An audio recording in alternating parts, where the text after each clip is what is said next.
ada yang ketinggalan nih sama segmen satu kita.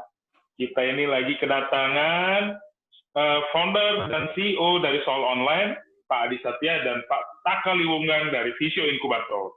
Tadi mantap banget nih, berisi banget. Isinya sampai kita tahan-tahan ya Bro Ruby ya. Yes. Supaya sahabat Eljon di rumah bisa penasaran, masih tetap stay tune di Startup Gallery. Iya, betul sekali. Kita lagi bahas soal online. Oke. Gua dong berarti itu. Oke. Pak Adi, boleh dilanjutkan Pak Adi. Silakan. Perjalanannya nih masih menarik nih untuk disimak. Oke, baik. Terima kasih. Setelah kita coba testing market bentar, jadi memang testing marketnya nggak terlalu lama, saya cuma setengah tahun. Kemudian memantapkan diri, ini kalau saya nggak fokus, maka berantakan semua ide atau mimpinya. Kemudian karena Pak Amikas nih ya artinya itu kan sudah pegawai negeri dan sebagainya, jadi saya memilih saya yang harus fokus gitu kan. Nah, saya resign. Wah, lumayan juga itu masih shifting terus betulnya. Jadi ketemu Mas Taka dan sebagainya itu kondisinya juga kita masih shifting terus. Jadi dari siswa kemudian bergerak menjadi guru kebutuhannya dan sebagainya. Nah, dari 2018 itu kemudian itu modalnya cuma tryout waktu itu. Jadi ngenalin ke sekolah-sekolah itu modalnya cuma tryout. Wow. Nah, ternyata sekolah nggak butuh itu. Butuhnya yang lebih tadi, yang harusnya bisa begini. Nah, sekarang ini, kondisi sekarang, hampir semua fiturnya itu adalah permintaan guru, permintaan kepala sekolah, dan terakhir ini sudah mulai permintaan dinas, gitu kan. Dalam konteks untuk bisa memonitor, dan juga yayasan ya, Jadi mulai menarik. Jadi memang yang butuh di sini memang dominannya adalah guru, gitu kan. Jadi itu perjalanannya, saya resign, kemudian ya sebetulnya hampir semua startup ceritanya sama, artinya struggle. Ya, kami juga struggle, nggak mudah. Terus kalau dibilang ini lagi boomingnya, ya memang alhamdulillah memang lagi boomingnya, gitu kan. Oke, mantap sekali. Wah. Nah, di sini juga kita kehadiran Pak Taka Liwunggang, Bro Ruby, dari Visio Inkubator. Saya pengen tahu nih, Visio Inkubator itu apa nih Pak? Dan kok bisa ketemu sama soal online nih? Boleh cerita-cerita nih sedikit. Oke, selamat malam, pagi kali ya. Saya nggak tahu nih di broadcastnya jam berapa. Selamat datang.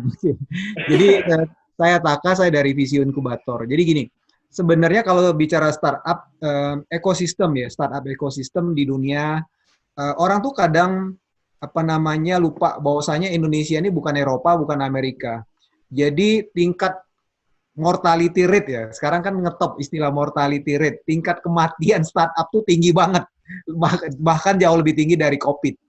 Jadi kalau cuma ini ada datanya nih Bu. Ini ada datanya Bu. COVID itu 5 sampai katakanlah 15%, kalau startup itu bisa sampai 90% mati itu. Serius Bro? Iya. Wah, kita mesti tampilkan nih Mario lebih tahu ya. Tahun ini ada running text nih. Ada running text. Iya. Jadi misalnya kayak gini, kalau misalnya dalam 1 bulan ada 100 startup baru. 1 bulan gitu. Tungguin aja 3 bulan berikutnya. Paling cuma dari 100 itu yang hidup paling cuma 10. Yang benar nggak, Bro Mario ya? Jadi mortality rate startup itu tinggi. Nah, kenapa mortality rate-nya tinggi? Banyak faktor. Nomor 1 mungkin karena tingkat pemahaman mereka, ilmu mereka, knowledge mereka tentang startup itu nggak ada. Itu 1. Biasanya kayak gitu. Yang kedua mungkin networking ya. Ilmunya nggak ada, networkingnya nggak ada. Yang nomor 3 masalah keuangan, investment. Nah, oleh karena itu di Amerika waktu dipeloporin untuk bikin inkubator, terutama tech inkubator yang tugasnya sebenarnya untuk mentoring para startup ini supaya mereka itu bisa bermandiri ya sampai dengan layak untuk diinvest. Sebenarnya kayak gitu. Nah, sejarah saya ketemu sama Mas Adi sebenarnya agak lucu nih. Saya sebenarnya tidak ketemu di startup, ini ketemu di event yang lain ya, ilmu di bidang edukasi juga ya. Kebetulan waktu itu Mas Adi jadi guru saya jadi muridnya. Saya jadi muridnya, Mas Hadi jadi guru saya. Lalu nggak sengaja kita ngobrol-ngobrol via WA waktu itu. Lalu, oh saya baru tahu Mas Hadi juga di bidang edutech. Lalu kita ketemu segala macam. Ya udah, jadi apa namanya? Sekarang saya bantu untuk katakanlah mengakselerasi. Sebenarnya kalau soal online udah bagus ya. Nanti Mas Hadi bisa cerita dari sisi numbers ya. Berapa downloadernya, apa namanya active user, relevansinya segala macam Mas Hadi teknikal bisa cerita. Tapi menggarisbawahi yang dibilang sama Bro Mario tadi, bahwasanya memang karena pandemi ini kan ada blessing in disguise, ada apa namanya in every crisis there's a light of opportunity sebenarnya kan. Nah memang yang lagi benar-benar puncaknya ini saat ini kalau di bidang startup, education, di bidang teknologi itu adalah edutech salah satunya, kemudian health tech ya. Dan saya rasa edutech memang lagi naik-naiknya saat ini. Jadi lagi bagus-bagusnya. Ketemunya tadi saya udah cerita. Mungkin itu ya. Jadi inkubator itu adalah suatu tempat ekosistem di mana kita bisa membuat suatu startup itu bisa mandiri, bisa menemukan apa namanya istilahnya product market fit-nya. Bahwasanya produk itu sesuai dengan marketnya, kemudian dia bisa investable. Jadi bisa layak untuk diinvest sama para investor. Gitu. Pak Taka, mau nanya. Ya, Ruby, ya, inkubator ini yang memilih atau startup ini yang mengajukan? Secara apa namanya sistemnya, mereka yang mengajukan. Kita buka batch ya, misalnya batch berikutnya kita buka, sosialisasiin batch keberapa, misalnya mereka ngajuin lalu kita kurasi. Karena misalnya kita juga nggak mungkin let's say 100 orang yang ngelamar kita terima semua kan nggak mungkin. Kita ada keterbatasan resources lah dari segala macam. Jadi kita terima paling cuma 15 sampai 20 lah satu batch-nya kayak. Apa yang dinilai, Pak Taka? Yang pertama tentu saja sebenarnya kalau startup itu simple ya. Dia kalau saya ngelihatnya cuma 3P sih. People, product sama nomor 1 people, nomor 2 product, nomor 3 potensi market, 3P. Jadi kalau people sebenarnya kan people-nya itu yang paling penting menurut saya. Karena kalau people-nya benar, karakternya benar, even produknya nggak benar, produknya bisa pivot. Gitu kan. Oh, produknya nggak sesuai dengan kondisi saat ini, ya udah tinggal di pivot aja, di shifting aja sedikit istilahnya Mas Hadi tadi. Terus yang ketiga potensi marketnya. Kadang-kadang ada produk yang udah jalan dulu, marketnya itu belum ready. Misalnya yang canggih-canggih ya, artificial intelligence lah, yang udah canggih banget, misalnya nanoteknologi lah. Market Indonesia belum ready misalnya. Padahal produknya bagus, orangnya bagus. Nah, itu perlu dipikirin. Potensi market itu biasanya ada dua ya. Ada dari sisi size-nya gede, jumlah besaran pasarnya gede, sama growth-nya gede. Kayak gitu. Jadi kalau pasarnya gede, growth-nya gede, udah oke sih sebenarnya. Jadi 3P itu simple. Selain kalau mau detail banyak lah ya. Kita mau tanya tentang kompetisinya, kita mau tanya tentang apa namanya kompetitor segala macam. Tapi paling enggak kita lihat dari 3P itu. Jadi kita bisa tahu bahwa suatu startup itu punya potensi untuk survive lalu bisa running well. Sebenarnya dalam 5 menit seharusnya kita sudah bisa tahu. Ya, gitu. Mantap sekali.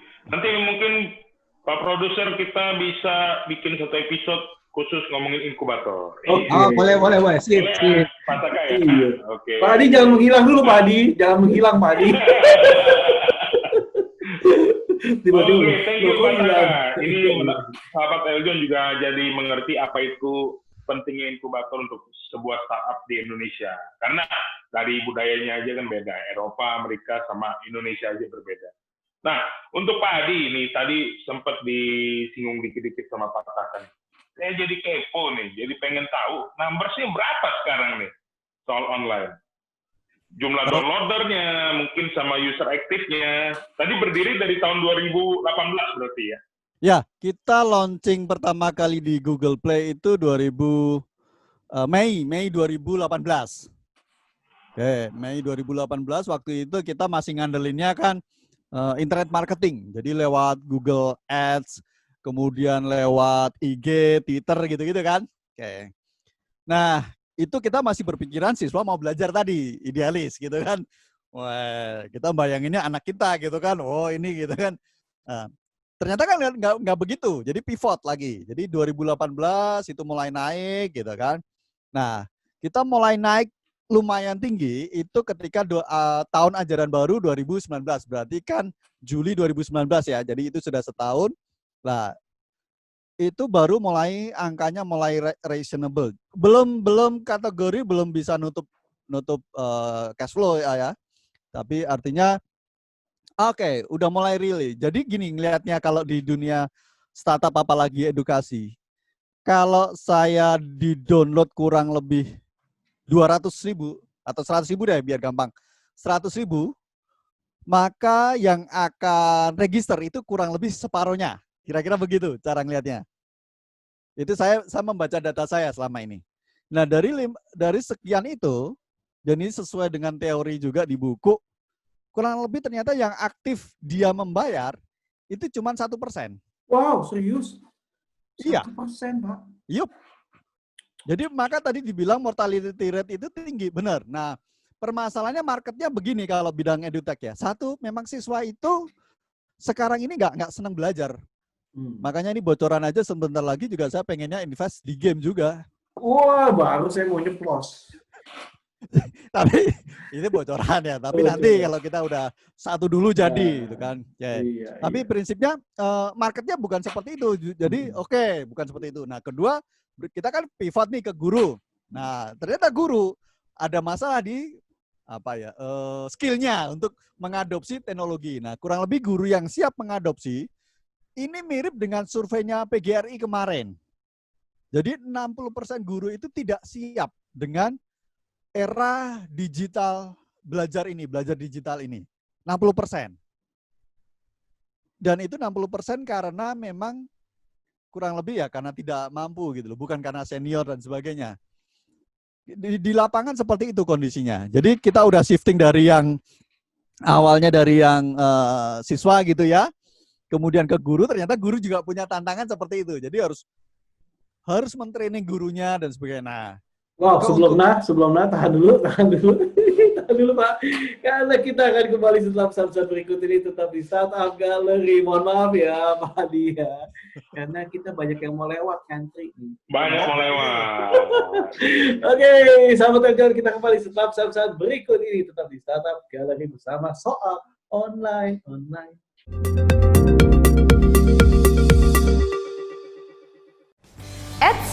Sebelum nonton video yang selanjutnya, jangan lupa klik subscribe dan tombol lonceng untuk selalu mendapatkan notifikasi dari Eljon TV.